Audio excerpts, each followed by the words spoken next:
الحمد لله نحمده ونستعينه ونستغفره ونعوذ بالله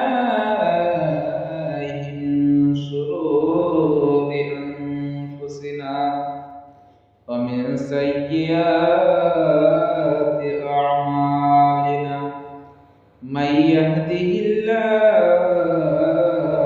فلا مضل له ومن يضلله فلا هادي له ونشهد أن لا إله إلا الله وأن محمدا عبده ورسوله أما بعد أعوذ بالله من الشيطان الرجيم بسم الله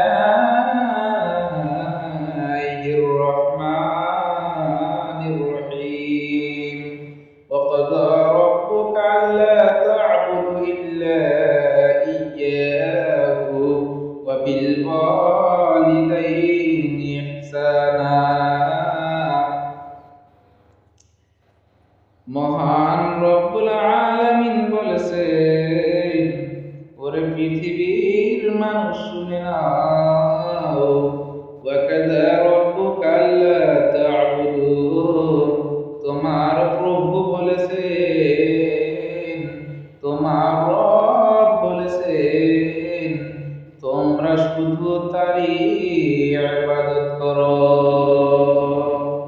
ওয়াবিল ওয়ালিদাইনি ইহসানা, তোমরা আল্লাহ আর তোমরা তোমার ওয়ালিদাইনের সাথে সৎ ব্যবহার করো।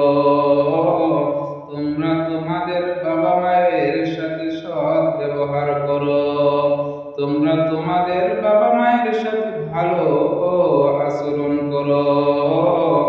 এই আয়াতের দ্বারাই বোঝা যাচ্ছে শুধু আল্লাহ রব্বুল আলামিনের ইবাদত করতে হবে, এর মধ্যে দ্বিতীয় কাউকে শরীক করা যাবে না। আর বাবা মায়ের সাথে ভালো ব্যবহার করতে হবে, বাবা মায়ের সাথে সৎ ব্যবহার করতে হবে।